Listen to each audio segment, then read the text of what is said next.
5 sampai ayat yang ke-7 sudah. Sama-sama kita baca ayat 1, 2, 3. Berfirmanlah Tuhan kepada Musa, jalanlah di depan bangsa itu, bawalah beserta engkau beberapa orang dari antara para tua-tua Israel, bawalah juga di tangan tongkatmu yang kau pakai menempuh sungai Nil, dan pergilah. Maka aku akan berdiri di sana di depanmu di atas gunung batu di Horeb. Haruslah kau pukul gunung batu itu, dan dari dalamnya akan keluar air, sehingga bangsa itu dapat minum. Demikianlah diperbuat Musa di depan mata tua-tua Israel. Ayat 7. Dinamailah tempat itu Masa dan Meribah, oleh karena orang Israel telah bertengkar, dan oleh karena mereka telah mencobai Tuhan dengan mengatakan, adakah Tuhan di tengah-tengah kita atau tidak? Saudara, yang menarik buat saya pagi hari ini adalah ayat yang ke-7, pertanyaan orang-orang Israel, saudara. Ya. Karena ketika mereka datang di Masa dan Meribah, dan kemudian apa yang mereka harapkan tidak ada, tidak terwujud, tidak terjadi. Mereka mengharapkan ada air di sana, tetapi tidak ada air di sana. Maka mereka bersungut-sungut, mereka menyalahkan Musa. Tetapi ada satu perkataan yang seringkali itu juga menjadi perkataan kita. Pertanyaan orang Israel juga seringkali menjadi pertanyaan kita. Pertanyaan seperti apa? Adakah Tuhan di tengah-tengah kita atau tidak? Di tengah-tengah ada masalah, di tengah-tengah ada situasi yang tidak baik, di tengah-tengah ada harapan yang tidak terwujud, di tengah-tengah ya keadaan yang seperti ini, saudara, yang seringkali kita juga alami, kita hadapi dalam hidup, saudara, ya. Di tengah-tengah kita sedang membutuhkan sesuatu dan ternyata hal itu tidak terwujud, hal itu tidak terjadi. Seringkali pertanyaan ini muncul dalam diri kita. Adakah Tuhan di tengah-tengah kita atau tidak? Dan sebetulnya perkataan seperti ini menjadi perkataan yang dikatakan sama firman Tuhan, mencobai Tuhan. Artinya sesuatu yang tidak berkenan, sebuah pertanyaan yang sebetulnya nggak boleh ada, pertanyaan yang seringkali pertanyaan yang nggak boleh keluar dari mulut kita. Ada amin sekarang ya. Karena kita tidak boleh mencobai Tuhan. Ya. Dan kata-kata inilah yang kemudian merebak di seluruh bangsa Israel. Sebetulnya itu ada Tuhan nggak sih? Gitu. Sebetulnya itu ada Tuhan nggak? Dalam bahasa sehari-hari kayak gitu. Kalau ada Tuhan nggak mungkin begini. Kalau ada Tuhan pasti ada air. Kalau ada Tuhan pasti nggak kacau seperti ini. Benarkah seperti itu? Terus sebabnya seringkali saya katakan, berulang-ulang kali saya katakan, jadilah Kristen yang dewasa. Ada amin saudara. Jadilah Kristen, orang Kristen yang mengenal Tuhan. Jadilah Kristen yang bertumbuh. Jadilah Kristen yang bertambah-tambah di dalam. Karena hal yang seperti ini sulit untuk dimengerti, saudara. Karena selalu kehadiran Tuhan itu identik dengan mujizat. Kehadiran Tuhan itu identik dengan pertolongan. Kehadiran Tuhan itu identik dengan masalah yang selesai. Kehadiran Tuhan itu identik dengan jalan buntu jadi ada jalan buntu. Bukankah begitu, saudara, cara berpikir kita? Tapi coba kita lihat, Bapak Saudara, ya, ada sebuah peristiwa menarik juga yang pernah terjadi, Bapak Saudara, di dalam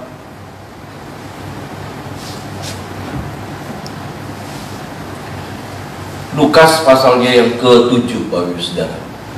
Lukas pasalnya yang ke-7.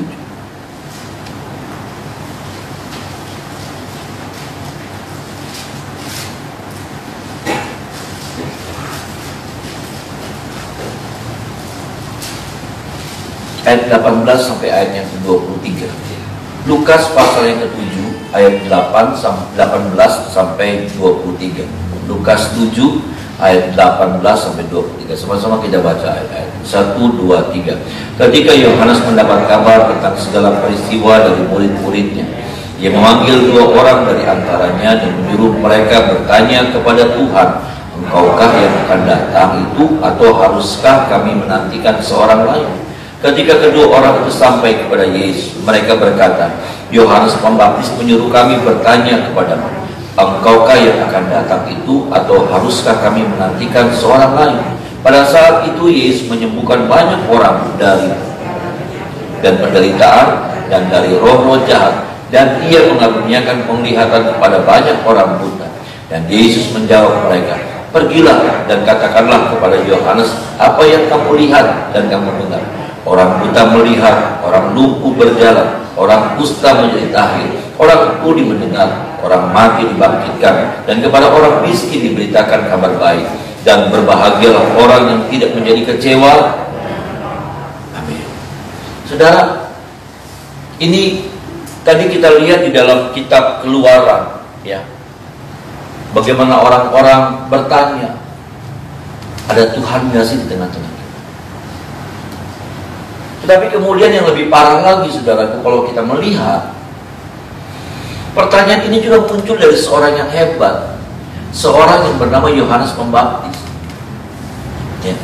Dia suruh murid-muridnya bertanya kepada Yesus, saudara. Ya. Sebetulnya, ya, dikatakan, saudara, engkaukah yang akan datang itu, atau haruskah kami menantikan seorang yang lain? Engkaukah yang dijanjikan, engkaukah yang dinubuatkan, yaitu Mesias itu, ataukah bukan? Ataukah kami harus menunggu orang lain lagi? Yohanes Pembaptis. Siapa Yohanes Pembaptis? Yohanes Pembaptis, saudara, ketika Yesus dia lagi membaptis orang di Danau Galilea, ya, ketika dia sedang membaptis, dia kaget, saudara. Dia kaget.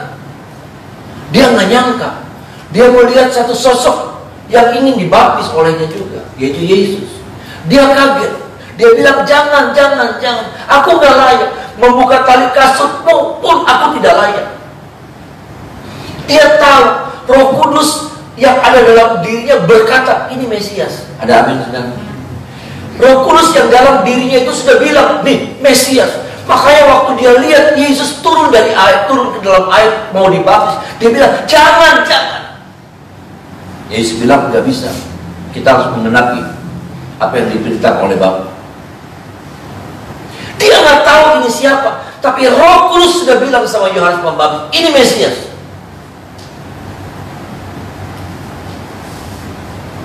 Tapi dalam satu situasi, Yohanes Pembaptis, ya saudara, maaf, kepercayaannya diuji. Kapan? Dikatakan pada waktu Yohanes Pembaptis di penjara, dan sebentar lagi kepalanya hilang, dipenggal.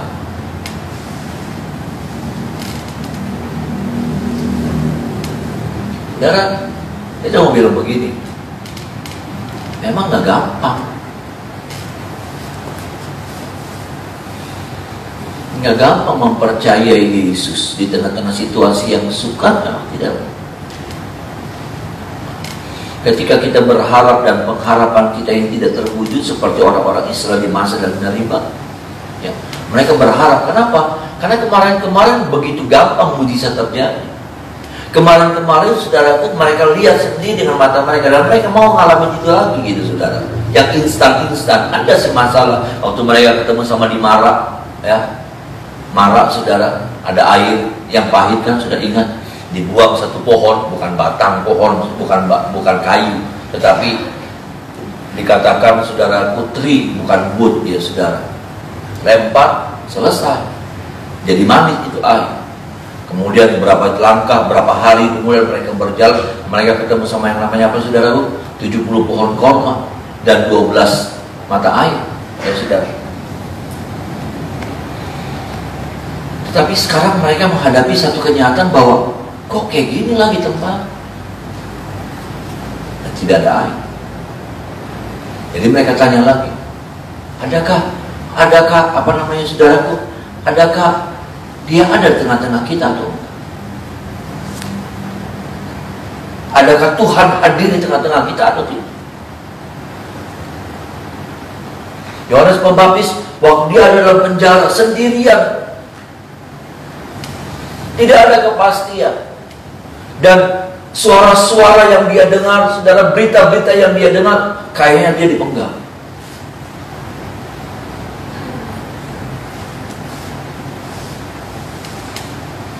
Tetapi ada sebuah cara yang Yesus sampaikan kepada Yohanes Pembaptis. Yesus bilang begini, saudaraku, ya. Pada saat itu,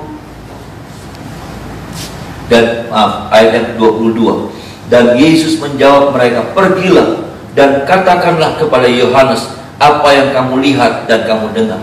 Orang buta melihat, orang lumpuh berjalan, orang kusta menjadi tahir, orang tuli mendengar, orang mati dibangkitkan, dan kepada orang miskin diberitakan kabar baik. Artinya apa, saudaraku? Ingat apa yang kita sudah alami bersama dengan Tuhan. Ada amin, saudara?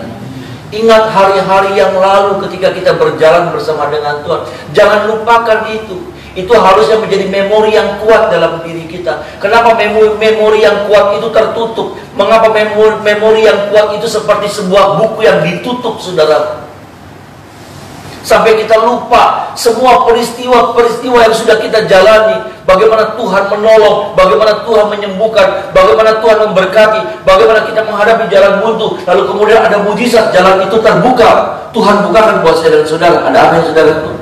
Bagaimana hal-hal yang sulit, hal-hal yang rumit, sebetulnya itu yang jadi, itu yang kembali menggairahkan kita. Itu yang sesungguhnya bisa membangkitkan iman kita lagi. Apa itu? Kita ingat kebaikan-kebaikan Tuhan di hari-hari yang kemarin. Ada amin, saudara? Kita mengingat apa yang kita sudah alami. Kita mengingat bagaimana Dia menyembuhkan kita. Kita mengingat bagaimana apa yang kita nggak bisa buat, tetapi Tuhan buat dalam hidup kita.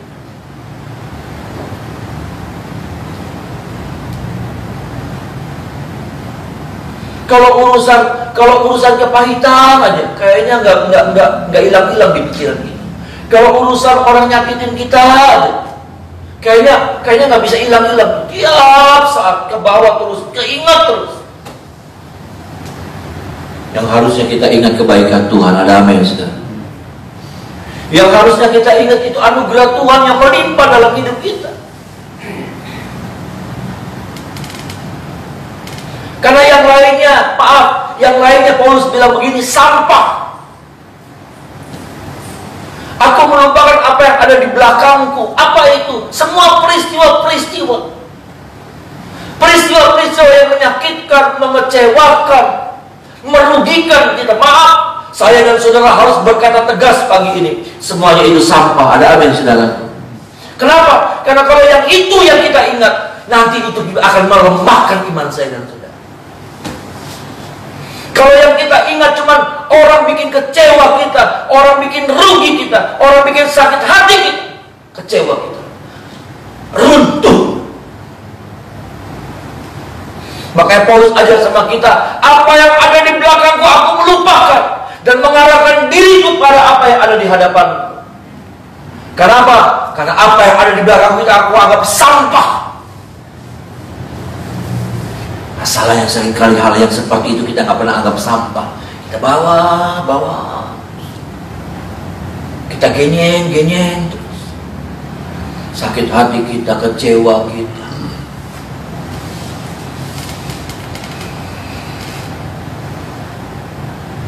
Nggak gampang sih, saudara, melupakan rasa kecewa, nggak gampang. Tapi saya mau bilang begini, demi memelihara iman kita, ingat kebaikan Tuhan. Amin. Demi menjaga hati kita, ingat kebaikan. Gak, ini juga buat saya. Ingat bagaimana Tuhan waktu itu berapa tahun yang lalu pernah tolong saudara. Saya kalau ingat itu, saudara, saya nangis.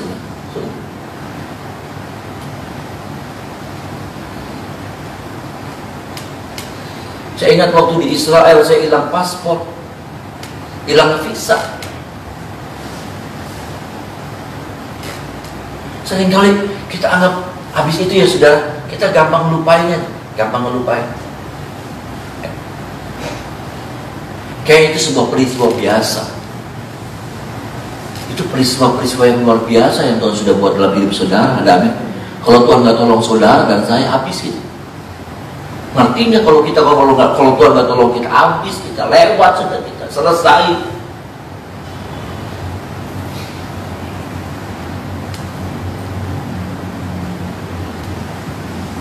Ini sudah. Karena ketika kita menghadapi sebuah situasi yang sulit, ketika kita menghadapi situasi yang rumit, ketika kita menghadapi jalan buntu, seringkali maaf saudara, pikiran jelek kita yang muncul, pikiran jelek kita yang nongol, pikiran jelek kita yang bergerak, pikiran jelek kita yang menguasai kita. Makanya orang Israel berkata, sudah bertanya, adakah Tuhan di tengah-tengah kita atau enggak? Yohanes Pembaptis, saudaraku, Yohanes Pembaptis bilang begini, adakah engkau ataukah orang lain yang kami harus nantikan?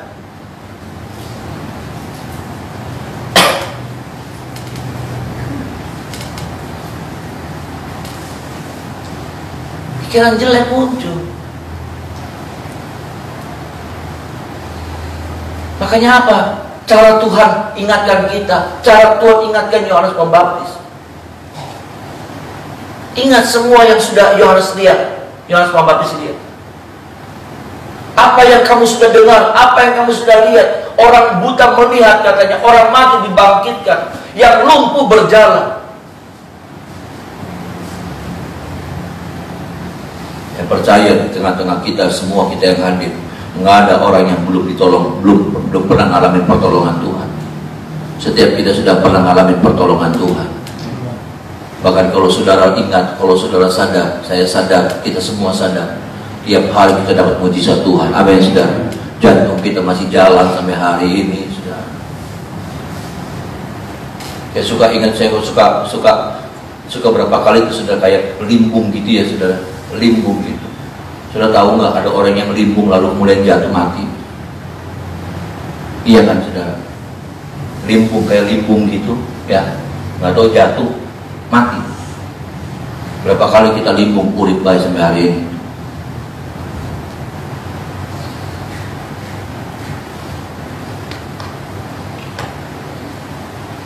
Dan baik buat kita, amin sudah. Berapa bulan lalu, tahun kemarin atau awal tahun saya lupa sudah. Ada penghalang, ada pagar penghalang karena di rumah ada anjing supaya jangan masuk gitu ke bagian yang itu. Ada penghalang. Saya mau ke gereja sore, saudara, jatuh saya. Jatuhnya saya tuh hebat bisa. Jatuhnya saya tuh lutut saya yang nahan gitu. Karena saya lagi bingung bawa barang, jadi lutut saya yang nahan. Lutut kiri saya yang nahan. Saya pikir pecah nih tempurungnya. Orang gendut kayak gini, saudara. Nggak ada tahanan gitu, saya nggak nahan. Itu bunyinya juga. Saya berdiri, apa?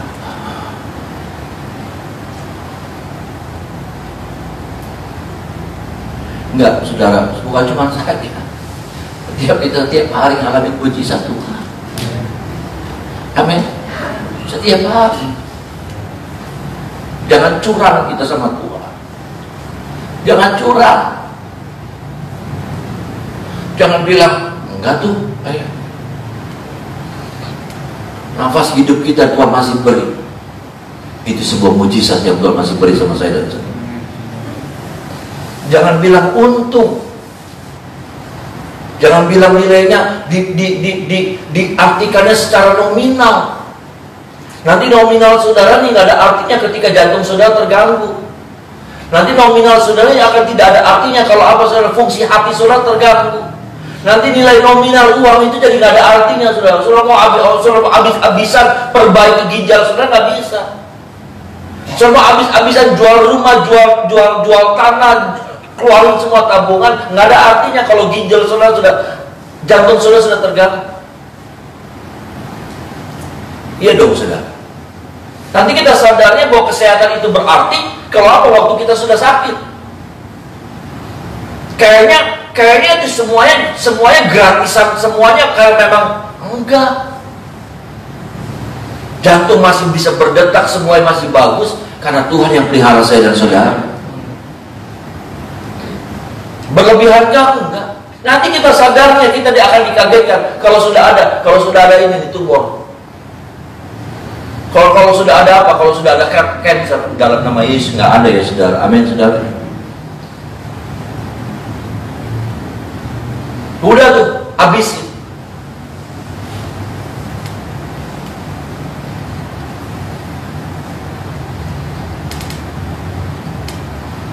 Enggak, saudara. Tuhan itu baik buat kita, saudara. Ingat kebaikan Tuhan. Ketika kita mengingat kebaikan Tuhan, itu yang buat roh kita menyala-nyala di dalam Tuhan. Ya, itu yang membuat kita bergairah di dalam Tuhan. Mengingat semua kebaikan Tuhan, itu membuat spirit yang ada sama kita itu bergerak, bergelora. Ini bagian yang pertama, Bapak Saudara. Kita masuk pada bagian yang kedua, Bapak Saudara.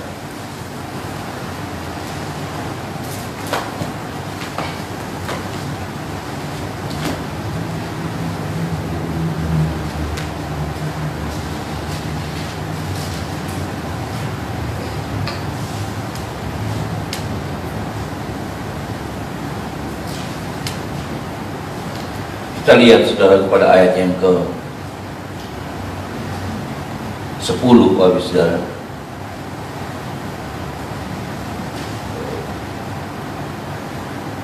Mulai ayat yang ke-8 sampai ayat yang ke-13 saja, saudara. Ayat 8 sampai ayat yang ke-13. Sama-sama kita baca ayat-ayat 1, 2, 3. Lalu datanglah orang Amalek dan berperang melawan orang Israel di Refidim. Musa berkata kepada Yosua, pilihlah orang-orang bagi kita. Besok aku akan berdiri puncak bukit itu dengan memegang tongkat Allah di tangan. Lalu Yosua melakukan seperti yang dikatakan Musa kepadanya dan berperang melawan orang Amalek. Tetapi Musa, Harun dan Hur telah naik ke puncak gunung. Dan terjadilah apabila Musa mengangkat tangannya lebih kuat Israel, tetapi pada puncak jemur lebih kuatlah Amalek. Maka penatlah tangan Musa. Sebab itu mereka mengambil sebuah batu, diletakkanlah supaya ia duduk di atasnya. Harun dan Hur menopang kedua belah tangannya, seorang di sisi yang satu, seorang di sisi yang lain, sehingga tangannya tidak bergerak sampai matahari terbenam. Demikianlah Yosua mengalahkan Amalek dan rakyatnya dengan. Saya melihat begini, saudara. Setiap kita rindu mengalami kemenangan. Amin, saudara. Kemenangan dalam banyak hal, kemenangan dari semua bidang. Apakah itu pelayanan, apakah itu keluarga, apakah itu rumah tangga, apa saja, bisnis, pekerjaan, ya Bapak Ibu Saudara.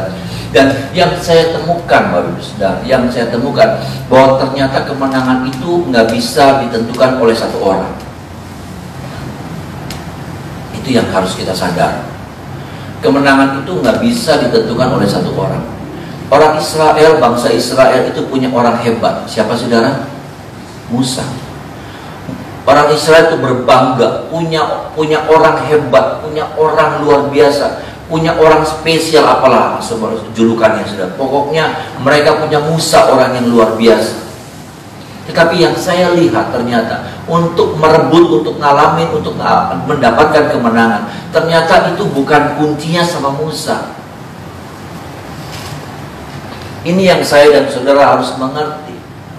Itulah sebabnya saya sekali lagi di awal katakan bahwa kemenangan itu, saudaraku, kemenangan itu nggak bisa ditentukan oleh satu orang. Kemenangan itu hasil sebuah kebersamaan. Ada orang-orang yang harus terlibat untuk mewujudkan kemenangan itu. Apakah itu di pekerjaan Tuhan, apakah itu di keluarga, apakah di rumah tangga, di mana saja.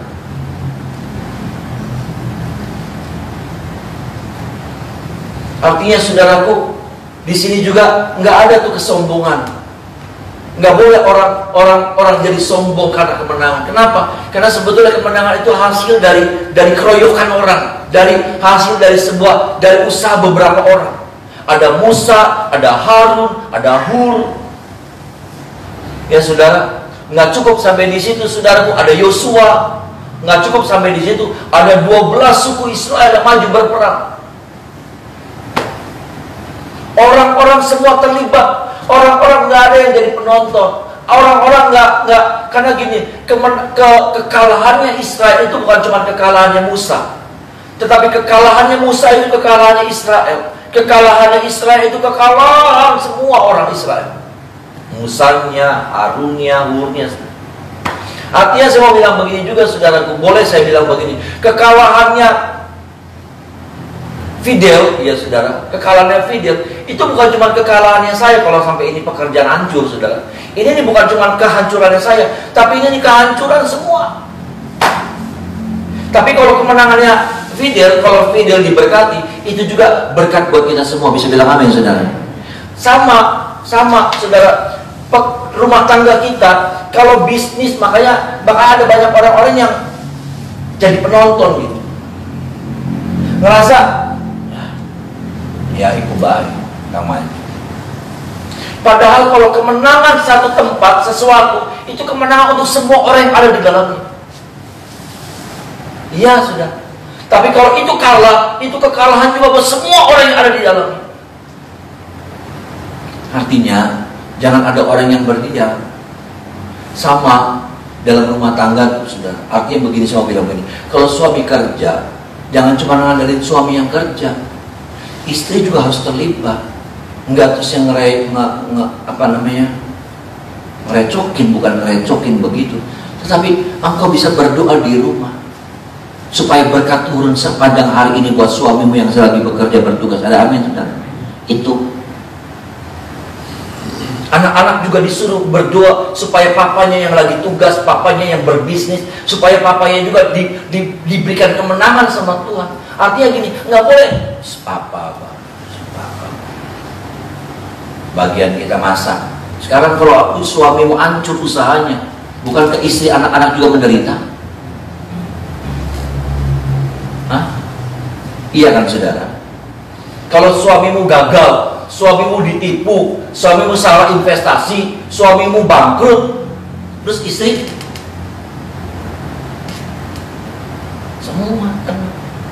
semua kena dampaknya. Sama halnya waktu anak kita gagal, semua menderita, mamanya menderita, papanya menderita. Kemenangan satu tempat itu kemenangan untuk semua orang yang ada di dalamnya. Tapi kekalahan satu tempat itu menjadi kekalahan juga buat semua orang yang ada di dalam. Artinya begini, yuk semua, berarti orang yang ada di dalam tempat itu semuanya harus bergerak. Ada amin, saudaraku? Ambil posisi masing-masing, ambil bagiannya masing-masing. Untuk apa? Untuk terlibat, untuk meraih yang namanya kemenangan. Si istri berdoa buat suaminya yang lagi bekerja, lagi berbisnis. Anak-anak juga berdoa buat orang tuanya. Orang tuanya ngawurnya, anak hancur hidupnya.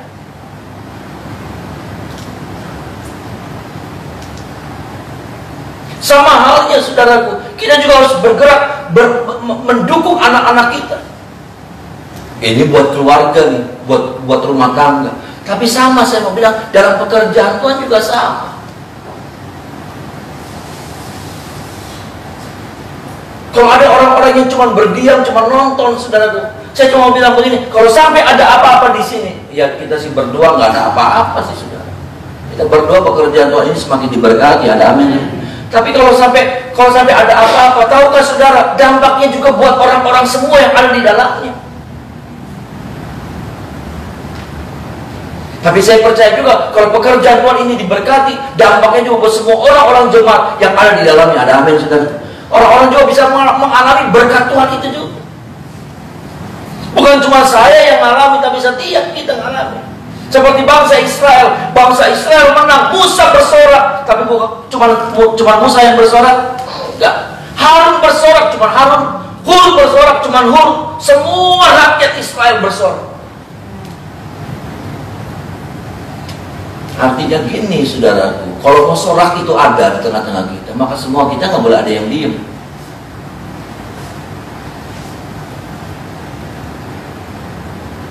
Nggak boleh ada yang tutup mata, nggak boleh ada yang pangku tangan. Sama halnya, saya mau bilang di dalam rumah tangga, istri nggak bisa bilang begini, wis bagian masak, bagian kerja mengira baik. Iya betul, tetapi ditopang dong dengan doa, ada amin. ditopang dong dengan doa, ditopang dong dengan air matamu, ditopang dong dengan doamu kepada Tuhan.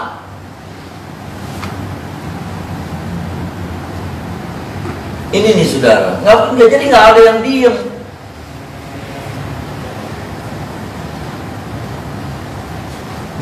Jangan betul, saudara juga nggak bisa terlibat langsung karena nanti jadi masalah lagi. Tapi dalam kapasitasmu sebagai istri mungkin, engkau nggak ngerti keuangan, engkau nggak ngerti jual beli barang. Tetapi ada hal yang kau bisa lakukan. Saya melihat ada istri-istri yang menopang suaminya sudah sampai suaminya kuat, sampai suaminya diberkati. Saya lihat itu sudah, saya tahu. Ya, ada istri-istri yang, memang jadi penopang. Dan maaf saudaraku, menopang itu bukan kalau bisa. Setiap kita harus bisa, ada amin. Setiap kita harus lakukan itu. Kenapa? Karena ya sudah berumah tangga. Itu kita bukan ngedoain rumah tangga suaminya orang. Nggak ada kewajiban soalnya doain suami orang. Kok jadi naksir nih? Iya dong saudara. Doain suamimu yang lagi bekerja, doain suamimu yang lagi nongkrong di toko. Bener sih engkau nggak bisa dagang, bener sih engkau nggak ngerti apa-apa, tapi di rumah engkau topang dia, supaya pekerjaannya diberkati sepanjang hari ini, supaya hidupnya dijaga, dipagari.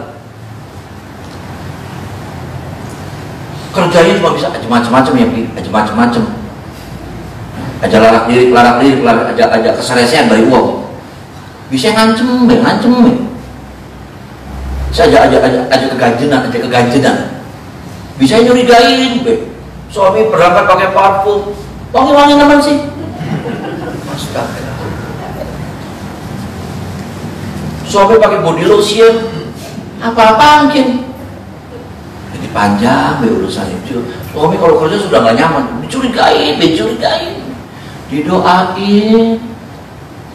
Itu saudara, kekuatan doa itu luar biasa. Kekuatan doa itu melumpuhkan kekuatan musuh. Ada amin saudara.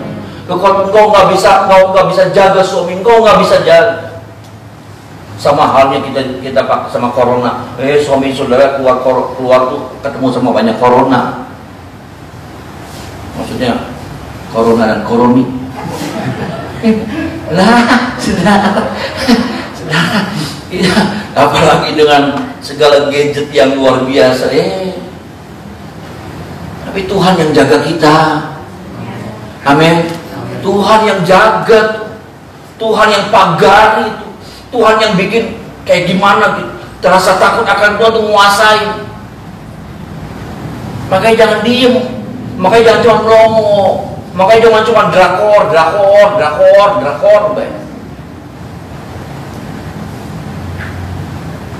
Enggak, kalau engkau lihat, engkau bilang sama istrimu, kalau istri-istrimu berarti istri banyak, sama istri, ya, Mi doain sih, doain papi, ya, Mi nanti di rumah, kayak gitu pesen.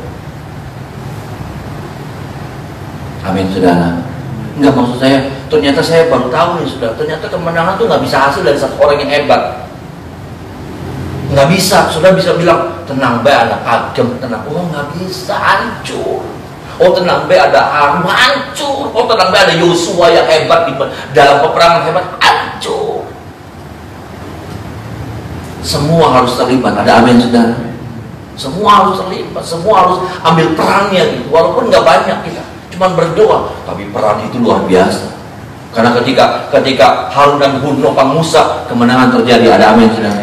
Ya, ketika tangannya Musa ditopang, ya dia nggak kuat pakai batu, ditopang pakai batu, sambil ininya dipegangin supaya jangan memblek. Kekuatan doa itu luar biasa. Mari kita